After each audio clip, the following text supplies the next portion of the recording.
शांति। 25 मई 2023 ईश्वर महावाक्य। आज की मधुर मुरली का सार। मीठे बाबा ने हम रूहानी मीठे बच्चों से कहा, मीठे बच्चे, देह सहित तुम्हारे पास जो भी कुछ है, कुछ भी जो तुम्हारे पास है वह सब बलि चढ़ा दो, फिर ट्रस्टी बन संभालो तो ममत्व निकल जाएगा। प्रश्न है, हर एक ब्राह्मण बच्चे को कौन सी युक्ति जरूर सीखनी चाहिए? उत्तर, सर्विस करने की युक्ति जरूर सीखो। शौक होना चाहिए कि कैसे सिद्ध कर बताएं परमात्मा कौन है। तुम्हें बाप की श्रीमत मिली हुई है, सेंसिबल बन सबको बाप का पैगाम सुनाओ। ऐसे अच्छे अच्छे पर्चे कार्ड छपाओ जो मनुष्यों को पता पड़े कि परमात्मा को सर्वव्यापी कहना उनकी इंसल्ट करना है। तुम बच्चे तीर्थ यात्रियों की बहुत सर्विस कर सकते हो। गीत है जिसका साथी है भगवान। ओम शांति। बच्चों ने गीत सुना, बच्चे ही इसका अर्थ समझते हैं।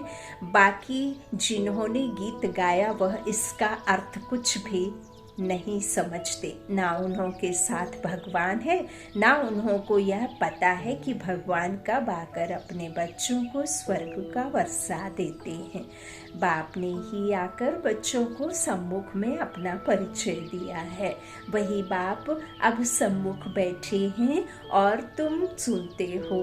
तुम ही तूफानों को समझते हो। वो लोग तो कैलामिटीज आदि को तूफान समझ लेते हैं, और बाबा तो हमें कहते हैं कि जो माया के 5 रूप है ना, वो 5 रूपों को तूफान कहा जाता है। लेकिन परमात्मा को यदि साथी बना लो तो ये 5 भूत आपको तोहफा बन करके आपसे क्या होंगे, मिलेंगे, लेकिन कभी आपको हरा नहीं सकेंगे।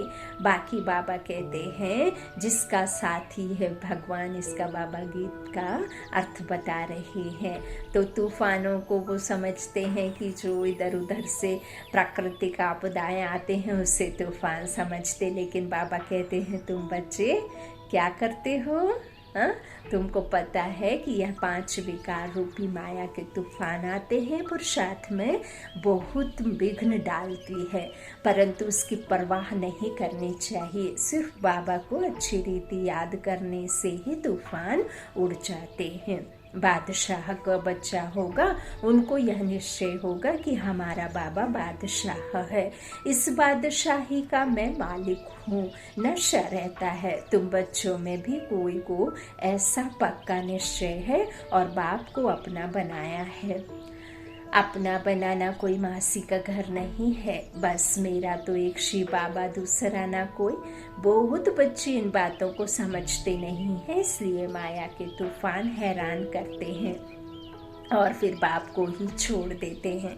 दुनिया में भगवान को यथार्थ रीति कोई नहीं जानते। तुम बच्चे असल में शिवालय में रहने वाले थे, अब वैश्यालय है। इस समय मनुष्य बंदर से भी बदतर बन गए हैं। मनुष्य का क्रोध बंदर से भी तीखा है। मनुष्य होते भी ऐसा काम करते हैं, इसलिए उनको बंदर से भी बदतर कहा जाता है। भारतवासियों का सबसे बड़ा दुश्मन कौन है जिसने उन्हों को बंदर से भी बदतर बनाया है? यह कोई नहीं जानते। बाप खुद कहते हैं, तुम दिल रूपी दर्पण में अपनी शक्ल देखो, तुम पहले क्या थे। अब बाप तुमको लायक बनाते हैं, परंतु जो श्रीमत पर नहीं चलते तो माया उनको नालायक बनाती है। ब्राह्मण पुजारी बने। पुजारी को श्रीमत मिली, श्रीमत से परमात्मा ने क्या किया, वापस ब्राह्मण बनाया, है ना। ब्राह्मण वही फिर फरिश्ता बनवाया शांति धाम, फिर ब्राह्मण सो देवता बने ना। कल बाबा ने मुरली में हम सो का राज बताया ना पूरा, कि हम किस तरह से हम सो हम बनते हैं, लेकिन हम परमात्मा नहीं बनते हैं ना। तो परमात्मा कहते हैं कि मैंने तुम्हें क्या बनाया है, ब्राह्मण से देवता, है ना। पुजारी से ब्राह्मण, ब्राह्मण से फिर देवता। अच्छा, बाबा कहते परंतु जो श्रीमत पर नहीं चलते तो माया उनको नालायक बना देती। बाप श्रीमत देते हैं, देह सहित जो कुछ भी तुम्हारे पास है वह सब बलि चढ़ो, बुद्धि से समर्पित करना है। आप बहुत अच्छे योग के साथ परमात्मा को अपना सब कुछ दे सकते हैं। बाबा को यदि आप बैठ करके नहीं इस तरह से योग में नहीं बैठ सकते तो चलते फिरते आपकी बुद्धि रूपी जो घोड़ा है, ये मन का घोड़ा इतना चंचल है ना, इतना चंचल है ना कि आप कितनी भी मुश्किल में हो, लेकिन जब तक आपने ये शरीर पहन रखा है तब तक ये मन रूपी घोड़ा तो कुड़दुक कुड़दुक कुड़दुक करता ही रहता है। ये चंचल मन को ठिकाने लगाने का सिर्फ और सिर्फ परमात्मा ही हमें रास्ता दिखाते हैं कि आप अपने मन को चेक करो कि आपका मन किस तरह के विचारों में डूबा हुआ रहता है। क्या वो विचार आपके जीवन में अमूल्यवान है, कोई उनका मोल है? आप उन्हें तोल कर देखें। अच्छे और बुरे की पहचान तो परमात्मा ज्ञान नहीं देता तब भी होती है, लेकिन ये 5 विकारों के जाल में फंस कर के इस तरह से मकड़ी का जाला जो लगा हुआ है हर एक आत्मा पर, ये रावण रूपी जो रावण 5 ये विकार जो व्याप्त हैं, ये राक्षसी अवगुण कहते हैं। इसकी वजह से ये इतना जाल फंसा हुआ है कि इससे निकालने के लिए सिर्फ और सिर्फ परमात्मा जब आए तभी हम इस जाल को काट पाए, नहीं तो हमारे पास में किसी संसार में जब देवी देवताओं के पास में ये वाली शक्ति नहीं है तो फिर और किसी के पास तो हो ना सके। तो परमात्मा फिर हमें श्रीमत देते हैं, और परमात्मा को आप किस तरह से सौंप सकते हैं चलते फिरते। आप देखें कि कौन से विचार आपके नहीं है जो आपके जीवन में कुछ अच्छा करवा पाएंगे। तो इसके लिए आप सबसे पहले तो आप खुद को आत्मा निश्चय करें। पहले आप देह के संबंधों को भूलें, है ना। ये मन को कंसंट्रेट करें और इस मन में अच्छे संकल्पों को लाएं। अच्छे संकल्प माना ऊंचे विचार अर्थात मान लो सबसे ऊंचा विचार तो बाबा को आना ही है कि मेरा बाबा, तो मैं आत्मा परमात्मा की संतान हूँ। आप अनुभव करें, पिक्चर जैसा जैसा कहते हैं वैसा वैसा करते जाएं। एक सफ़ेद कपड़ा परमात्मा ऊपर से आ रहे हैं और एक सफ़ेद कपड़ा बिछा रखा है, और आए और उसमें फिर बिछाते हुए बोले, मीठे बच्चे आप अपने जो भी बोझ हैं, समस्याएं हैं, विकार हैं, जो भी व्यर्थ हैं, जो भी चिंताएं हैं, जो भी आपके जीवन में अच्छे बुरे आपने किए विकर्म जो आप किसी को नहीं बता सकते, वो सबसे पहले इसमें रखें। 5 जो आपके अंदर में कमी कमजोरी है जिससे आप खुद और हर एक को दुखी करते हैं, वो काम को पोटली में डालो, क्रोध को पोटली में डालो, लोभ को पोटली में डालो, मतलब देह के भान को डाल दो। फिर आप घृणा दोष को, किसी के प्रति भी आज से किसी भी हालत में मैं किसी तरह की अशुभ भावना या उसके बुरे के लिए नहीं सोचूंगी, सिर्फ और सिर्फ शुभ भावना रखूंगी। ये सब पोटली में डाल दिया। अब परमात्मा आपसे कह रहे हैं, ये तन मन जो मैं कहूँगा वो सोचेगा और कुछ नहीं सोचेगा, वो जो करवाएगा वही करवाएगा, वही करूँगा। ये हाथ वही करेंगे जो परमात्मा कहेंगे, मुख वही बोलेगा जो परमात्मा की वाणी होगी, परमात्मा का ज्ञान होगा, परमात्मा की बातें होंगी, परमात्मा का सार छुपा हुआ होगा। इस ज्ञान रूपी जो खजाना है उस ज्ञान के कुछ शब्द निकलेंगे तो ही मैं इस मुख को खोलूंगी, नहीं तो अंदर भी शांत बाहर भी शांत। अर्थात श्रेष्ठ संकल्पों में इस तन रूपी वस्त्र को डाल दिया पोटली में, मन को डाल दिया पोटली में। मैं मूर्ख हूँ, मुझे कुछ नहीं आता, जो परमात्मा है वही मैं हूँ, नहीं तो कुछ भी नहीं हूँ। सारे रिश्ते नाते जो भी हैं मोह ममता सब डाल दें, क्योंकि जब शरीर ही अपना नहीं तो और दूसरों से क्या उम्मीद रखेंगे। तन डाल दिया, मन डाल दिया, अब धन डाल दो। जो भी आपका स्थूल साधन है, धन दौलत है, सब कुछ जो भी आपको बैंक बैलेंस याद आ रहा है, कार गाड़ी बंगला तन मन धन सब डाल दिया। अब डाल दिया, आपने बुद्धि से छोड़ दिया। अब ऐसा नहीं है कि आपने फिर से उसमें से कुछ एक उठा लिया, नहीं, आपने डाल दिया। अब डाल दिया, अब आप अनुभव करें कि वो जो फरिश्ता रूपी ड्रेस पहन करके साकार में परमात्मा ब्रह्मा के तन में आकर के वो जो पोटली बना करके ले जा रहे हैं, अब उसमें से मेरे अंदर कुछ बाकी नहीं रह गया है। आपने सब कुछ दे दिया, आप बिल्कुल हल्के हो गए, शरीर के सारे संबंधों से आप मुक्त हो गए। आप इस दुनिया के, इस दुख के संसार के सारे नज़ारों से परे हो गए। अब खुद आप जब लाइट हो गए तो आप उड़ने के लायक हो गए। आपके पर जो कटे हुए थे, जो समस्याओं में घिरे हुए थे, जो आपके ऊपर सर पर बोझ था, टोकरा भरा हुआ था जिसकी वजह से आप नहीं उड़ पा रहे थे, वो सब आपने डाल दिया। उसमें पोटली बना करके वो ले करके चले गए। अब आप हल्के हो गए और अब आप परम धाम में आना चाहना, और आप कर्म करेंगे जरूर, लेकिन आप जो है ट्रस्टी बन करके करेंगे। तो बाबा क्या कहते हैं कि जो कुछ भी तुम्हारे पास है देह सहित, वो सब बलि चढ़ो, फिर तुमको ट्रस्टी बना देंगे, तुम्हारा ममत्व मिटा देंगे। तुम अबलाओं के लिए बहुत सहज है। राजस्थान के तरफ राजाओं को अपने बच्चे नहीं होते हैं तो गोद लेते हैं। गरीब का बालक अगर साहूकार की गोद में जाता है तो कितना खुश होता है। हम इतनी प्रॉपर्टी के मालिक हैं। बड़े आदमियों के बच्चों को भी बहुत नशा रहता है कि हम करोड़पति के बच्चे हैं। इस ज्ञान का तो उनको पता ही नहीं है। तुम जानते हो कि हम इस ज्ञान में कितना भारी नशा, हमें कितना भारी नशा रहता है ना। बाबा कहते हैं श्रीमत पर चलने से श्रेष्ठ बनेंगे, नहीं चलने से नहीं बनेंगे। भगवान कहते हैं तुमको तो कोई किस्म की परवाह ही नहीं। रात दिन तुमको नशा रहना चाहिए कि हमको बाबा 21 जन्मों के लिए स्वर्ग की राजाई का वर्षा देते हैं।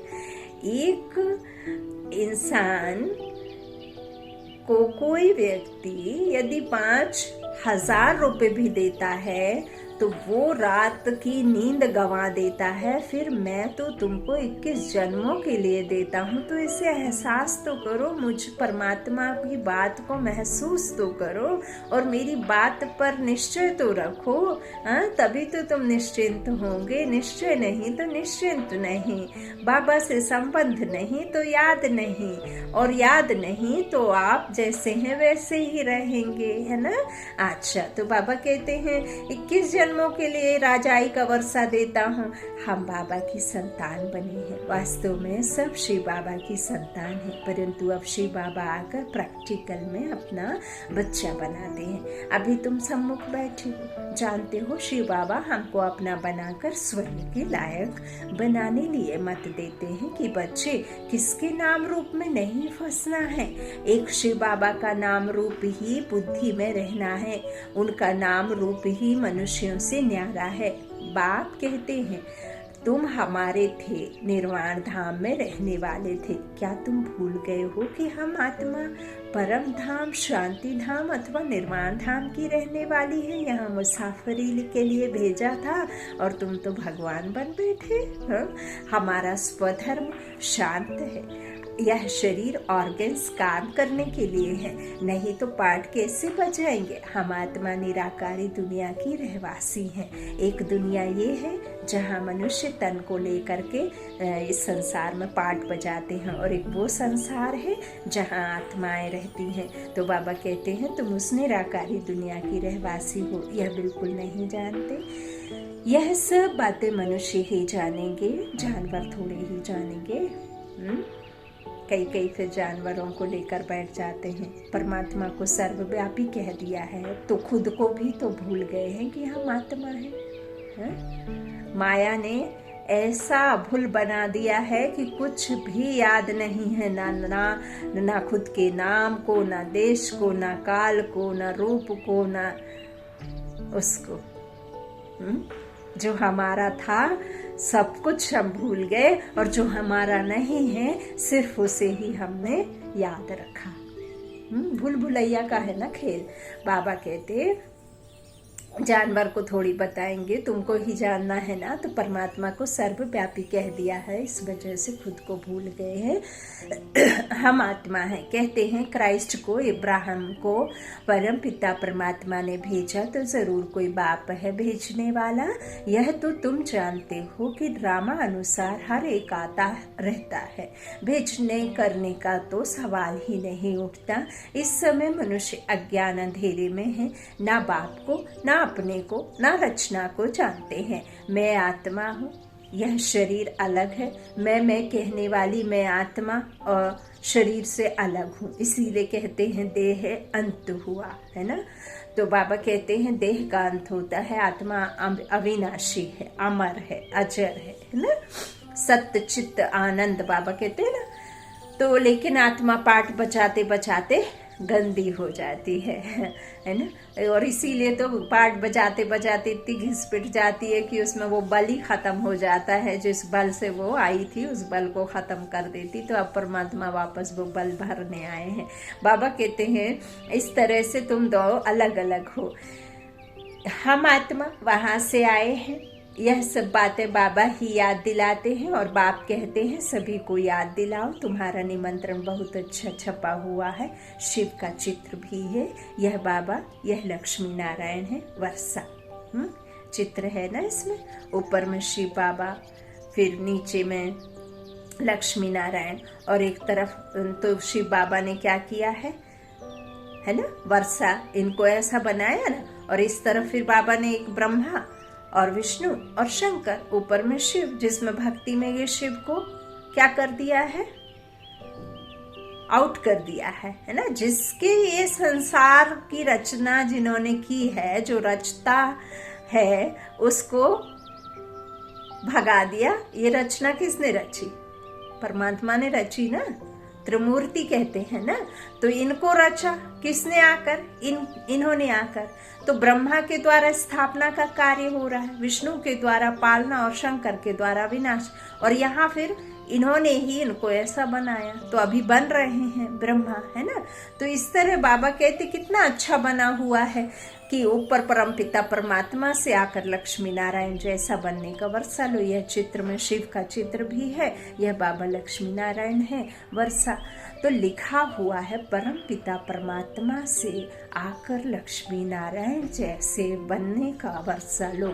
तुम नर से नारायण बनने के स्टूडेंट हो। वह साहूकार आदि के बच्चे पढ़ते होंगे तो कितना खुश होते होंगे, परंतु हमारे आगे तो वह कुछ भी नहीं है। अल्पकाल के सुख के लिए मेहनत करते हैं, तुम बच्चे सदा सुख पाते हो, यह भी तुम ही कह सकते हो। कहाँ भी जाओ हाथ में निमंत्रण पत्र हो, बोलो यह सभी आत्माओं का बाप स्वर्ग का रचयिता है, उनसे वर्षा कैसे मिलता है सो लिखा हुआ है। यह निमंत्रण एरोप्लेन से गिरा सकते हो, ये पहली बार नहीं, बाबा अपने महावाक्यों में कह रहे, कई दफा रिपीट कर चुके। अखबार में भी डाल सकते हो, बड़े बड़े को निमंत्रण मिल जाएगा। यह एरोप्लेन विनाश के लिए भी है तो तुम्हारी सर्विस के लिए भी है। देखिए सब में नुकसान फायदा है, नफा नुकसान हर एक में है ना। सिर्फ परमात्मा में एक ऐसा है जिससे नफा ही नफा है, नुकसान नहीं है। लेकिन नीचे जो भी आप देखते हैं ना, तो उससे नुकसान ज्यादा नफा कम है ना। अच्छा, तो बाबा कहते जो भी कुछ है ना वो तुम्हारी सर्विस के लिए भी है। यह काम गरीब तो कर ना सके, परंतु बाप है ही गरीब निवास, गरीब ही वर्षा पाते हैं। साहूकार तो ममत्व में फंसे हुए हैं, सरेंडर होने में हृदय विदीर्ण होता है। कन्याओं माताओं का इस समय ही भाग्य उदय होता है। बाप कहते हैं इन माताओं द्वारा ही भारत का और साधु संत विद्वानों का उद्धार करना है। आगे चलकर वह सब आएंगे, एक ही झंडे के नीचे सब आएंगे। अभी तो वो लोग समझते हैं हमारे जैसा कोई है नहीं, वह यह नहीं जानते कि गृहस्थ व्यवहार में रहते बाप ने राजयोग सिखाया है। उन्हों का हठ योग कर्म संन्यास अलग है। भगवान तो ज़रूर आकर स्वर्ग का मालिक बनाएंगे। तो तुमको कितनी खुशी रहनी चाहिए। बाबा भक्ति में भी लक्ष्मी नारायण के चित्र को बहुत प्यार से साथ में रखते थे। श्री कृष्ण के चित्र को देख बहुत खुश होते थे। बाबा बच्चों को समझाते हैं कि अपना और दूसरों का कल्याण करना है तो सर्विस में लग जाओ। एम ऑब्जेक्ट तो बहुत क्लियर है। बरसा है डीटी वर्ल्ड सावरनिटी, ऊपर शिव बाबा, नीचे लक्ष्मी नारायण। कितना सहज है समझाना। तो सबको निमंत्रण देना है। बेहद के बाप से स्वर्ग का वर्षा जरूर मिलना है। जहाँ बहुत लोग जाते हैं वहाँ यह पर्चे जरूर फेंकने चाहिए। कोई कुछ कह नहीं सकता। अगर कोई कहे तो हम सिद्ध कर समझाएंगे कि बाप जिससे स्वर्ग का वर्षा मिलता है उनको तुम सर्वव्यापी कहते हो। बाप कहते हैं देखो यह मेरी इंसल्ट करते हो। मैं स्वर्ग का मालिक बनाता, मुझे फिर भीतर ठिक्कर में डाल दिया। हाँ, कहाँ कहाँ डाल दिया है मुझे। अब तुम्हें श्रीमत मिलती है कि यह पर्ची खूब बांटो। अमरनाथ की यात्रा पर झुंड जाता है, वहां जाकर बांटो। इसमें लिखा हुआ है यज्ञ तप तीर्थ आदि से मैं नहीं मिलता हूँ, परंतु समझाने वाला सेंसिबल चाहिए। समझाना चाहिए वह है गॉड फादर। सिर्फ भगवान ईश्वर परमात्मा कहने से पिता अक्षर नहीं आता, गॉड फादर कहने से पिता अक्षर आता है। हम सभी एक फादर के बच्चे ठहरे। परमात्मा सर्वव्यापी है तो क्या परमात्मा पतित हो गया? परमात्मा सर्वव्यापी नहीं। आत्माएं बार बार आती हैं तो आत्माओं में जो माया के विकार हैं वो सर्वव्याप्त हैं। वह तो ऊंचे ते ऊंचा है, या उनका यादगार मंदिर भी है। तो बच्चों को युक्ति से सर्विस करने का शौक चाहिए। यात्रा पर जाकर बहुत सर्विस कर सकते हो। वह है जिस्मानी यात्री, तुम हो रूहानी यात्री। समझाना चाहिए तुम कहाँ जाते हो। शंकर पार्वती तो सूक्ष्म वतन में रहते हैं, यहाँ वह कहाँ से आए। सब कुछ है भक्ति मार्ग, तो ऐसे तुम बहुत सर्विस कर सकते हो। भक्त बेचारे बहुत धक्के खाते रहते हैं तो उन पर तरस पड़ता है। उनको बोलो तुम अपने धर्म को भूले हुए हो। हिंदू धर्म किसने स्थापन किया? सर्विस तो बहुत है, बच्चों को खड़ा होना चाहिए। बाप आया है स्वर्ग का वर्षा देने, फिर भी माया नाक से पकड़कर एकदम मुंह फिरा देती है। इसलिए माया से बहुत खबरदार रहना है। अभी तुम बच्चे बाप दादा के सम्मुख बैठे हो। दुनिया को थोड़े ही मालूम है कि बाप सम्मुख आए हैं। सब आत्माओं की ज्योति बुझी हुई है, एकदम बुझ नहीं जाती है, थोड़ी लाइट रहती है। हाँ, एकदम बुझ जाए तो शरीर थोड़े न रहेंगे, है ना। तो फिर बाबा आकर ज्ञान घृत डालते हैं। जब कोई मरता है तो दीवा जगाते हैं। यहाँ योग से आत्मा की ज्योत जगाई जाती है। ज्ञान की धारणा करते रहते हैं। भारत का प्राचीन राजयोग मशहूर है। वह निवृत्ति मार्ग वाले तो अनेक प्रकार के हठ योग सिखलाते हैं।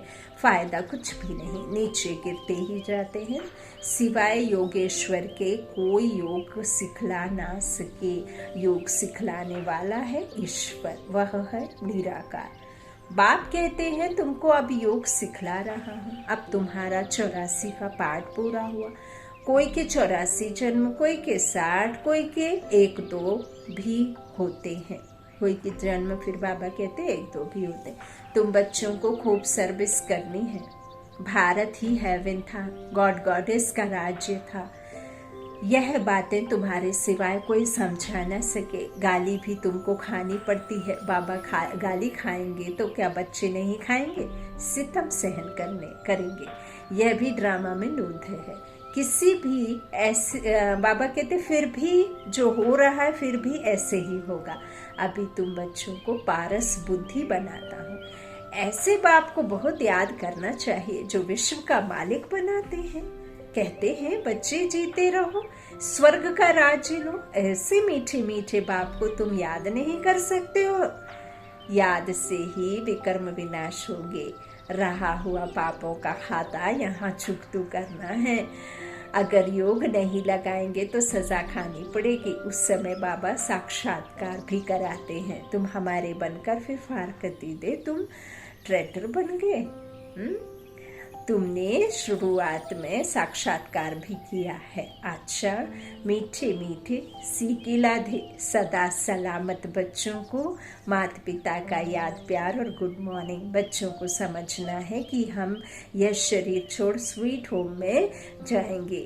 अब यहाँ रहने में जरा भी मजा नहीं है। अब हम बाबा के पास जाते हैं। बाबा को ही याद करना है। वहाँ से फिर स्वर्ग धाम में जाएंगे। यहाँ बाबा कहते यह यात्रा बड़ी वंडरफुल है, इसमें माया बहुत विघ्न डालती है। अच्छा, मीठे मीठे सिकिला दे बच्चों प्रति माता पिता बाप दादा का याद प्यार और गुड मॉर्निंग। रूहानी बाप की रूहानी बच्चों को नमस्ते। हम रूहानी बच्चों की रूहानी माता पिता बाप दादा को याद प्यार और गुड मॉर्निंग। शुक्रिया बाबा, शुक्रिया शुक्रिया। धारणा के लिए मुख्य सार पहला, एक शिव बाबा का नाम रूप बुद्धि में रहना है और किसी के भी नाम रूप में फंसना नहीं है। एक शिव बाबा का नाम रूप बुद्धि में रहना है और किसी के भी नाम रूप में नहीं फंसना। दूसरा, माया के तूफानों की परवाह नहीं करनी है। माया के तूफानों को तोहफा बनाना है। मेरा तो एक शिव बाबा, दूसरा न कोई। इसी विधि से तूफान हटा देने हैं। वरदान, सदा यथार्थ श्रेष्ठ कर्म द्वारा सफलता का फल प्राप्त करने वाले ज्ञानी योगी तू आत्मा भव। जो ज्ञानी और योगी तू आत्मा है, उनके हर कर्म स्वतः युक्ति युक्त होते हैं।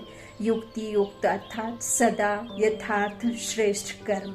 कोई भी कर्म रूपी बीज फल के सिवाय नहीं होता।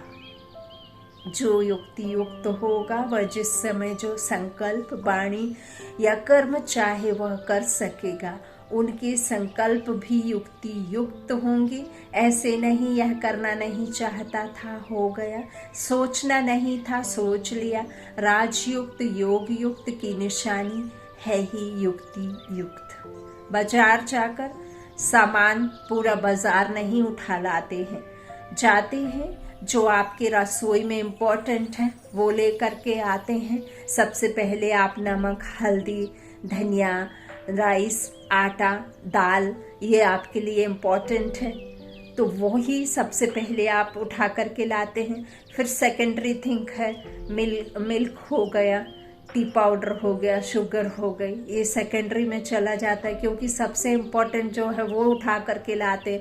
तो यहाँ भी बाबा कहते हैं कि ऐसे नहीं, यह करना नहीं चाहता था, हो गया, ये नहीं सोचना था, सोच लिया। राजयुक्त तो योग युक्त की निशानी है ही युक्ति युक्त। स्लोगन, जिनकी दिल बड़ी है उनके भंडारे सदा भरपूर है। जिनकी दिल बड़ी है उनके भंडारे सदा भरपूर हैं, भरपूर रहते हैं। अच्छा, ओम शांति, ओम शांति, ओम शांति।